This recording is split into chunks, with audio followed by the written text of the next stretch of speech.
Hello friends, कैसे हैं आप लोग। आशा करते हैं कि आप लोग बहुत ही अच्छे होंगे। अब पढ़ाई लिखाई बहुत ही चल रही होगी। इन चीजों को ध्यान रखते हुए आज का जो हमारा टॉपिक है जो चल भी रहा है श्वसन, सेकंड पार्ट का वीडियो है। फर्स्ट पार्ट का जो वीडियो अपलोड हो चुका है, ये सेकंड पार्ट का वीडियो है। इसमें हम लोग देखेंगे कि ये जो श्वसन का जो स्थिति है उसके आधार पर श्वसन को दो भागों में बांटा गया है। कितने भागों में? दो भागों में।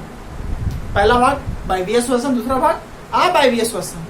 ठीक है, इसमें हम लोग देखते हैं कि वायवीय श्वसन क्या है, अवायवीय श्वसन क्या है और दोनों में अंतर क्या है। प्रीवियस ईयर के क्वेश्चन में बहुत बार क्वेश्चन पूछ चुका है कि वायवीय श्वसन और अवायवीय श्वसन में अंतर स्पष्ट करें। कम से कम 4 लिख के आना ही है आप लोग को। क्या समझे? यानी कि एग्जामिनेशन में 4 अंतर तो लिख के आना ही आना है, पूछा जाए तो।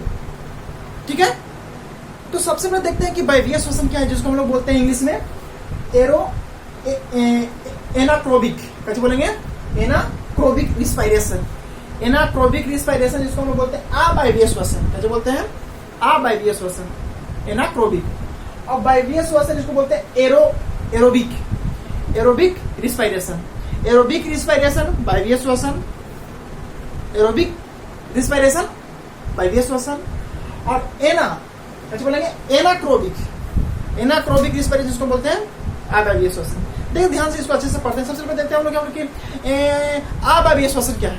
तो अवायवीय श्वसन है तो श्वसन का प्रथम चरण है। श्वसन का प्रथम चरण है जो कहाँ होता है? कोशिका द्रव में। कहाँ होता है? कोशिका द्रव में, जिसमें ग्लूकोज का विखंडन होता है, ब्रेक डाउन होता है, टूटता है। कौन? ग्लूकोज। किसमें? कोशिका द्रव में। ठीक है, और टूटने के उपरांत पायरुवेट और ऊर्जा के रूप में बाहर आता है। पायरुवेट और ऊर्जा के रूप में। ठीक है, फिर हम देखते हैं कि ये जो पायरुवेट है, ये जो पायरुवेट देख रहे हैं आप लोग, ये 2 अणु, यानी पायरुवेट का कितना अणु? 2 अणु बनता है। यानी कि ग्लूकोज का एक अणु से पायरुवेट का 2 अणु बनता है। यानी ग्लूकोज का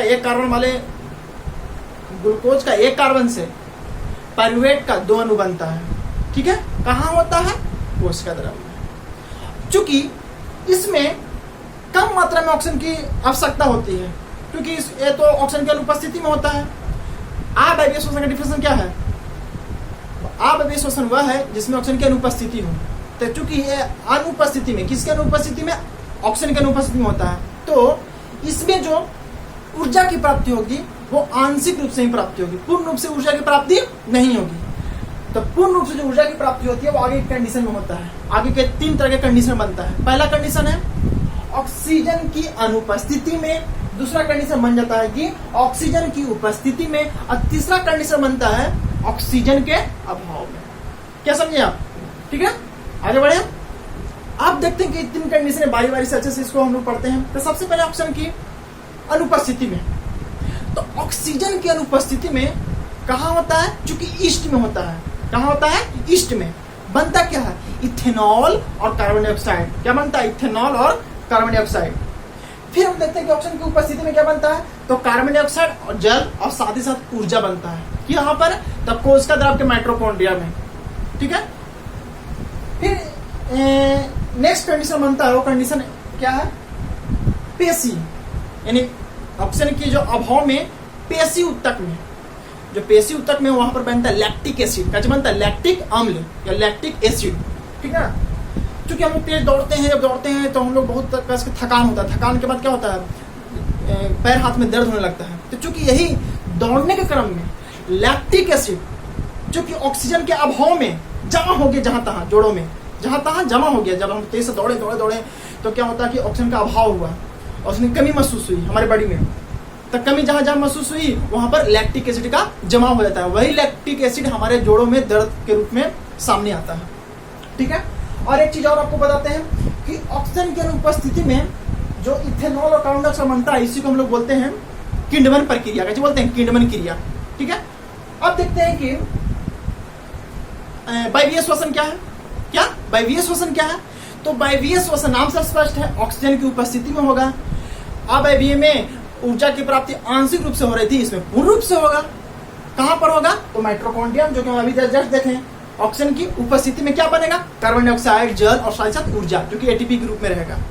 ठीक है, तो इस तरीके से हम लोग देख चुके हैं कि वायवीय श्वसन क्या है, अवायवीय श्वसन क्या है। अब हम लोग देखते हैं, जो कि लास्ट टॉपिक है, वायवीय और अवायवीय श्वसन में अंतर।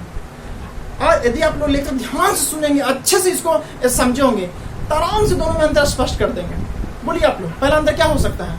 पहला अंतर यही हो सकता है कि वायवीय श्वसन ऑक्सीजन की उपस्थिति में और अवायवीय श्वसन ऑक्सीजन की अनुपस्थिति में। वायवीय श्वसन ऑक्सीजन की उपस्थिति में और अवायवीय ऑक्सीजन की अनुपस्थिति में। ये पहला अंतर हो गया। दूसरा, ये जो वायवीय श्वसन होता है उसका प्रथम चरण कहाँ होता है? तक कोशिका द्रव्य में। कहाँ होता है? कोशिका द्रव्य में। और दूसरा चरण कहाँ होता है? माइटोकॉन्ड्रिया में। कहाँ होता है? माइटोकॉन्ड्रिया में। लेकिन अवायवीय श्वसन का जो पूरी प्रक्रिया है वो सारा का सारा कोशिका द्रव्य में ही हो जाता है। ठीक है, तीसरा अंतर क्या होगा? तो वायवीय श्वसन में ग्लूकोज का जो विखंडन होता है उससे क्या बनता है? कार्बन डाइऑक्साइड, जल और ऊर्जा। कार्बन डाइऑक्साइड, जल और ऊर्जा। ठीक है, और अवायवीय श्वसन के दौरान क्या क्या बनता है? चूंकि इथेनॉल बन जाता है, कार्बन डाइऑक्साइड बनता है और लैक्टिक एसिड, एक सब अवायवीय श्वसन के उपरांत बनता है। ठीक है, चौथा यह है कि जो वायवीय श्वसन है, क्योंकि वायवीय श्वसन में ऑक्सीजन की ज्यादा मात्रा यूज हुआ है तो ऊर्जा ज्यादा प्राप्त होगा। अवायवीय श्वसन में ऑक्सीजन की कम मात्रा यूज हुआ है तो ऊर्जा कम प्राप्त होगा। तो जाहिर सी बात है, वायवीय श्वसन अवायवीय श्वसन के तुलना में अधिक मात्रा में ऊर्जा उत्पन्न करेगा। ठीक है, इस तरीके से चार अंतर आप लोग एग्जाम में अच्छे से लिखिएगा। ठीक है, तो इसका जस्ट नेक्स्ट वीडियो में मिलते हैं आप लोग से। आप इसी तरीके से अपना पढ़ाई अच्छे से करते रहें। यदि मेरे पढ़ाने के बाद आप घर पर जाके एनसीईआरटी का किताब, चाहे भारतीय बन का किताब, इसको अच्छे से बारीकी से पढ़िए और वहां से नोट्स बनाइए। पहले मेरे लेक्चर को अच्छे से समझने की कोशिश कीजिए। ठीक है, उसके बाद अपने से नोट्स बनाइए, फिर क्वेश्चन से बनाइए, सब बनेगा। ठीक है, तो मिलते हैं इसके नेक्स्ट वीडियो में। बहुत बहुत धन्यवाद। जय हिंद।